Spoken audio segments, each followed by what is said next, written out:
Catégorie adulte, 3e prix.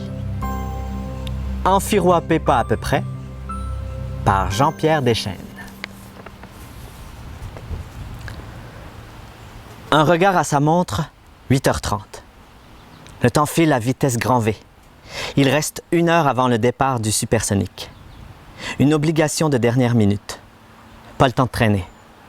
Elle paye comptant. Merci. Bienvenue. Elle claque la porte du taxi, court dans l'escalier, fonce essoufflée dans le corridor de l'université. Haletante, elle contrôle sa respiration dans l'ascenseur qui sonne enfin. Dans un dernier élan, elle franchit en coup de vent la porte entr'ouverte de la salle de réunion. Ça sent les parfums du matin. Souriante, sûre d'elle, la doyenne tourne le visage vers les participants qu'elle salue en prenant place. Les 4 jurés du comité d'appel se lèvent respectueusement. Engageante, elle implore « Asseyez-vous, voyons ». Elle empoigne le lutrin qu'elle aperçoit et le pose devant elle. Elle jouera debout son rôle de présidente du jury. En fait, un vol nolisé bondé d'enseignants conduira ceux-ci de Québec à Paris, où la doyenne devra prononcer une conférence sur les effets de la littérature moderne dans la vie réelle des gens au 21e siècle. Encore 15 minutes à la nouvelle doyenne qui, en cas d'égalité, devra exercer son vote prépondérant. Et oui, les membres du comité s'étaient partagé également la décision de pénaliser ou d'affranchir un maîtrisard suspecté de plagiat. Celui-ci attendait un verdict favorable en vue d'un poste de professeur de création littéraire dans une université prestigieuse où il pourrait simultanément s'inscrire au doctorat. Consciente du jugement qui pèserait lourd sur l'avenir de l'étudiant, la doyenne doit départager les arguments des 4 professeurs qui ont examiné le récit sous tous ses angles, prétendent-ils. De facto, 2 jurés défendent l'acquittement en misant sur la qualité et l'originalité de la nouvelle. D'ailleurs, sans la plainte survenue en fin de parcours, la note A+ lui aurait été accordée. Quant aux 2 adeptes du verdict plagiat, ceux-ci, intuitivement, prétendent percevoir une forte impression de déjà-vu. Mais désirant éviter un nouveau compte égal obligeant son vote, la doyenne veut réchauffer les esprits du groupe avant la décision finale. Ainsi, elle tente une dernière fois le destin en résumant le récit litigieux. Le temps s'écoule. Avec panache, elle dit ceci. C'est l'histoire de 2 amies inséparables depuis la naissance. Azélie et Marie-Lou vivent sans secret, se complètent par leurs qualités respectives. Ainsi, Azélie, amatrice de sport, montre des talents de meneuse. Athlète de haut niveau, elle fonde une entreprise tout en étudiant la gestion. Tandis que Marie-Lou, femme de cœur, artiste sensible et sentimentale, excelle comme professeure de danse. Aucune entrave ne peut déconnecter les 2 amies qui se prodiguent une confiance inébranlable. Elles sont d'ailleurs reconnues de leur entourage comme l'exemple parfait de l'amitié.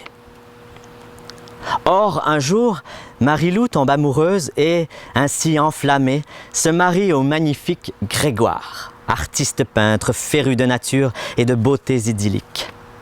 Il découvre en sa dulcinée les qualités idéal de sensibilité de corps et d'esprit qu'il n'aurait jamais cru voir de son vivant tant ses exigences étaient élevées. Ce mariage n'empêche nullement Azélie et Marie-Lou de rester les meilleures amies du monde, profitant aussi souvent que possible, plus d'1 fois la semaine, de leur bon voisinage à 3, ce qui, sans embûche, plaît tout naturellement à Grégoire, croyant aux vertus de l'amitié et qui n'a Dieu que pour le bien-être de son épouse. Mais, croyant à peine à tant de félicité, Marie-Lou désire vérifier la profondeur de l'engagement amoureux de Grégoire, cherchant à savoir s'il l'aime autant qu'elle-même. Elle supplie donc Azélie de vérifier la probité de son mari en tentant de le séduire. Oui, elle prend ce risque. Que devinez-vous qu'il arriva?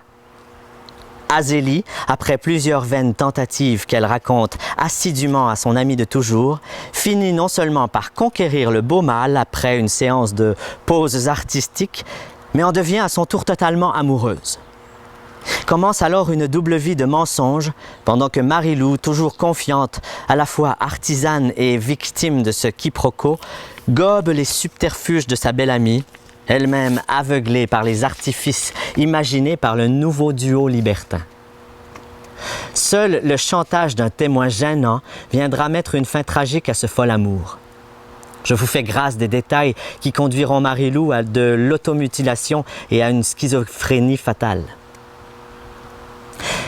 Son résumé terminé, la doyenne demande une dernière fois au groupe de professeurs s'ils perçoivent ou non du plagiat dans le récit présenté. Sa montre indique 8h50, mais chaque faction demeure sur sa position première. Quant à la doyenne, pressée par les signes de son adjointe qu'elle perçoit à la fenêtre de la porte, indiquant un départ imminent vers l'aéroport, zippant son porte-document, tranche ainsi. En vertu des pouvoirs et responsabilités qui me sont dévolus devant l'égalité qui persiste entre vous, j'accorde le bénéfice du doute à l'étudiant qui produit cette œuvre. Cette décision prend effet immédiatement. Que l'étudiant en soit informé dès que possible pour qu'il puisse bénéficier de son offre d'emploi. Attendue à l'aéroport tout juste avant l'heure limite, la doyenne franchit avec un stress certain les dernières barrières de l'aérogare, entre dans la carlingue où elle retrouve enfin ses collègues qui l'applaudissent généreusement. Elle raconte tout bonnement à un professeur émérite la difficile décision qui a causé son arrivée de dernière minute. Celui-ci, les yeux écarquillés, déclare, estomaqué, contrefait. « Mais on dirait bien que vous n'avez pas reconnu le chapitre 33 de Don Quichotte. Voyons, madame, c'est la même histoire. L'artifice de votre étudiant a consisté à inverser les sexes et à moderniser un peu le récit. C'est Anselme qui demande à son meilleur ami Lothaire de séduire sa femme Camille pour éprouver sa vertu. Découragé, il ajoute ceci « J'espère au moins que vous savez qui est Dulcinée. » Non, mais qu'est-ce qu'on enseigne aujourd'hui dans ces belles universités? La doyenne s'exclame ahurie. « Oh, le petit Chris! Ils nous ont enfirouapé pas à peu près!